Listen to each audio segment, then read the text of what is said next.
नमस्कार दोस्तों, हर्षित द्विवेदी एजुकेशन में आपका स्वागत है। मेरा नाम है विनीत सागर। आज हम डिस्कस करेंगे how Sikkim became a part of India.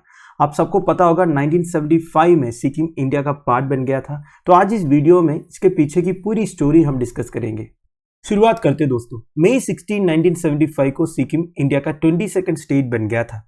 वैसे स्टेटहुड अटेन करने का जो प्रोसीजर है वो 1970s में शुरू हुआ था, पर एक्चुअल स्टोरी शुरू हो जाता है दोस्तों 1640s में, जब नमग्याल रूल एस्टेब्लिश हुआ था सिक्किम में। सिक्किम की हिस्ट्री में एक टर्निंग पॉइंट था दोस्तों, जब जॉन क्लॉड वाइट, एक civil servant in British India, को 1889 में as political officer of Sikkim appoint किए थे। उस टाइम पर सिक्किम एक ब्रिटिश प्रोटेक्टरेट था under the treaty of Tumlong signed in March 1861। वैसे 1975 तक सिक्किम को नमग्याल डिनास्टी रूल किए थे। पहला चोग्याल या फिर मोनार्क का नाम थे फुनजोक नमग्याल। एक टाइम पर किंगडम ऑफ सिक्किम का पार्ट था चुम्बी वाली, जो आज चाइना के पास है, और वेस्ट बंगाल का नॉर्थर्न रीजन में जो दार्जिलिंग है वो भी सिक्किम का पार्ट था। अर्ली 1700s में सिक्किम रीजन में काफी सारे कॉन्फ्लिक्ट्स हुए थे, like between Sikkim, Nepal, Bhutan, Tibet etcetera.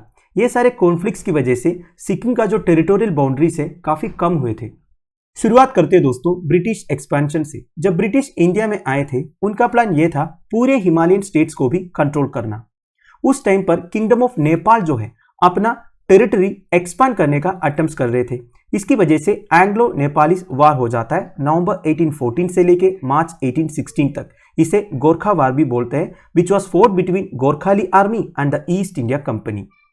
वैसे 1814 में सिक्किम ईस्ट इंडिया कंपनी के साथ अलायंस बनाते हैं और नेपाल के अगेंस्ट फाइट करते हैं, क्योंकि देखिए 1780 से सिक्किम के काफी सारे टेरिटरीज नेपाल के पास था। इसलिए वो ईस्ट इंडिया कंपनी के साथ अलायंस बना के नेपाल के अगेंस्ट फाइट करता है। और आपको पता है ये एंग्लो नेपालीज वार का रिजल्ट क्या था। ईस्ट इंडिया कंपनी जीत जाता है and treaty of Sugauli sign होता है। उससे कई सालों बाद सिक्किम की हिस्ट्री में एक टर्निंग पॉइंट होता है। जैसे मैंने आपको पहले बोला था, British civil servant John Claude White को अपॉइंट करता है सिक्किम में एज पॉलिटिकल ऑफिसर। उस टाइम पर सिक्किम ब्रिटिश प्रोटेक्टरेट था under the treaty of Tumlong signed in March 1861। Protectorate का मतलब क्या होता है दोस्तों, जैसे कि सिक्किम ब्रिटिश के प्रोटेक्शन में है, मतलब ब्रिटिश जो है सिक्किम को ये अश्योर किया है वो उन्हें प्रोटेक्ट करेंगे। जब देखिए दोस्तों कोई भी कंट्री हमको अश्योरेंस देंगे, वो हमें प्रोटेक्ट करेंगे, तो ऑब्वियस सी बात है उस कंट्री का थोड़ा सा सुजर्निटी होगा हमारे ऊपर। और आपको पता ही दोस्तों उस वक्त most of the Indian subcontinent British rule के अंडर था और किंगडम ऑफ सिक्किम क्या था, प्रोटेक्टरेट था। अब देखिए दोस्तों इतना बड़ा Indian subcontinent already British rule के अंडर है और छोटा सा सिक्किम जो है ब्रिटिश प्रोटेक्टरेट है। आप सिक्किम का जो एडमिनिस्ट्रेशन है उनके पास कितने पावर्स होंगे ये आप इमेजिन कर सकते हो। मेरा कहने का मतलब है दोस्तों ब्रिटिशर्स सब कुछ डिसाइड करते थे सिक्किम में क्या होना चाहिए, और ब्रिटिशर्स ने क्या किया, नेपाली माइग्रेशन टू सिक्किम को एंकरेज किया। और इसके लिए सिक्किम का जो मोनार्क है उनका कंसर्न भी नहीं लिया गया था। अब देखिए नमग्याल मोनार्क जो है वो ब्रिटिशर्स का जो डिसीजन है उसे अपोज नहीं कर सकता था, पर इन्होंने कंप्लेंट तो किया नेपाली माइग्रेशन नहीं होना चाहिए सिक्किम में। नेपाल से जो माइग्रेशन हो रहा था उसे सिक्किम मोनार्क इसलिए अपोज किया क्योंकि वो एक बुद्धिस्ट थे और सिक्किम एक बुद्धिस्ट किंगडम भी, और नेपाल से जो पॉपुलेशन आ रहे थे वो डिफरेंट एथनिसिटीज के लोग थे। तो सिक्किम मोनार्क को यह डर था कि कहीं सिक्किम में डेमोग्राफिक शिफ्ट ना हो जाए। तो दोस्तों ये रहा थोड़ी सी हिस्ट्री। अब हम बात करेंगे सिनेरियो आफ्टर 1947। इंडिया को इंडिपेंडेंस मिलता है 1947 में। सिक्किम तब तक ब्रिटिश प्रोटेक्टरेट था, अब बन गया इंडियन प्रोटेक्टरेट। 1950 को एक ट्रीटी साइन होता है by the then Sikkim monarch Tashi Namgyal और इंडिया का then political officer in Sikkim Harishwar Dayal. और इस ट्रीटी में एक क्लॉज ये कहता था, Sikkim shall continue to be a protectorate of India and subject to the provisions of this treaty shall enjoy autonomy in regard to its internal affairs. देखिए जब British protectorate था तो इंटरनल अफेयर्स में सिक्किम को कोई ऑटोनॉमी नहीं था, पर 1950 में जब इंडिया के साथ ट्रीटी साइन हुआ उसमें एक क्लॉज में लिखा हुआ था कि सिक्किम को रीजनल ऑटोनॉमी होगा अपने इंटरनल अफेयर्स में। और दोस्तों उस टाइम पर जियोपॉलिटिकल सिचुएशंस भी काफी अलग थे। आप सबको पता होगा 1949 में चाइना तिब्बत को इन्वेड किया था और नेपाल तो सिक्किम को through out the kingdoms history attack करते रहते थे। तो ये सब वजह से सिक्किम को लगा कोई भी एक पावरफुल अले का सपोर्ट एंड प्रोटेक्शन की जरूरत है। इसके अलावा चाइना तिब्बत को इन्वेड करने के बाद उधर कितने तिब्बतन्स का रिलीजियस परसिक्यूशन हुआ ये बात भी सिक्किम को पता था। तो सिक्किम को ये डर था कहीं उनके साथ भी ऐसा ना हो जाए। ऊपर से सिक्किम की एथनिसिटी अगर आप देखोगे, it can be divided into 3, Bhutia, Lepcha and Nepali. इसमें जो बूटिया एंड लेप्चा है वो तो बुद्धिस्ट थे, तो उनको ये डर था कि तिब्बत में जो बुद्धिस्ट के साथ हो रहा है कहीं इनके साथ भी ना हो जाए। अब दोस्तों दलाई लामास अरेवल, मार्च 1959 को 14 दलाई लामा तिब्बत से एस्केप करते हैं और वो पहुंच जाते हैं तवांग मोनास्ट्री इन अरुणाचल प्रदेश में। एक महीने के बाद दलाई लामा मसूरी के लिए निकलते हैं। उधर वो प्राइम मिनिस्टर जवाहरलाल नेहरू जी से मिलते हैं और तिब्बतन रिफ्यूजीज का फ्यूचर के बारे में डिस्कस करते हैं जो उनके साथ में आए थे। इसके बाद क्या हुआ आप सबको मालूम है दोस्तों। प्राइम मिनिस्टर दलाई लामा को वेलकम करते हैं और हिमाचल प्रदेश में धर्मशाला में बैठकर तिब्बतन गवर्नमेंट इन एक्सेल को चलाने का परमिशन भी देते हैं। तब सिक्किम को यह विश्वास होता है दोस्तों, अगर इंडिया के साथ रहेंगे वो अपना प्रोटेक्शन एंड सिक्योरिटी को 100% गारंटी देंगे, अनलाइक चाइना।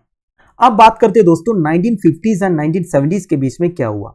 उस वक्त सिक्किम के पॉपुलेशन के बीच में डिसकंटेंट ज्यादा हो गया। बेसिकली मोनार्कियल रूल वो पसंद नहीं करते थे क्योंकि मोनार्कियल रूल में इनइक्वालिटी ज्यादा था एंड फ्यूडल कंट्रोल था ऑब्वियसली। ऊपर से नेबरिंग कंट्री इंडिया में डेमोक्रेटिक रूल आ गए थे, वो सब वो देख रहे थे। वैसे 1947 दिसंबर को सिक्किम में जितने पॉलिटिकल ग्रुप्स थे वो एक साथ आकर सिक्किम स्टेट कांग्रेस फॉर्म किया था। ये political party merging of Sikkim with union of India को सपोर्ट करते थे और 3 साल बाद सिक्किम नेशनल पार्टी भी फॉर्म हो जाता है जो मोनार्कियल रूल को सपोर्ट करता था और इंडिपेंडेंस ऑफ किंगडम भी चाहते थे। वो बेसिकली सिक्किम इंडियन प्रोटेक्टरेट था ना, वो भी ये नहीं चाहते थे, वो एज एन इंडिपेंडेंट किंगडम रहना चाहते थे।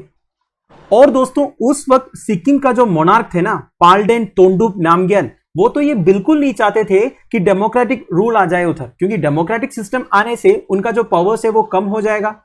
तो ऑब्वियसली मोनार्क जो थे वो सिक्किम स्टेट कांग्रेस का जो प्लान था ना उसके अगेंस्ट था। इसके कुछ साल बाद दोस्तों 1973 में एंटी मोनार्की प्रोटेस्ट शुरू हो जाता है सिक्किम में और मोनार्क का जो रॉयल पैलेस है उसे सराउंड करते हैं थाउजेंड्स ऑफ प्रोटेस्टर्स।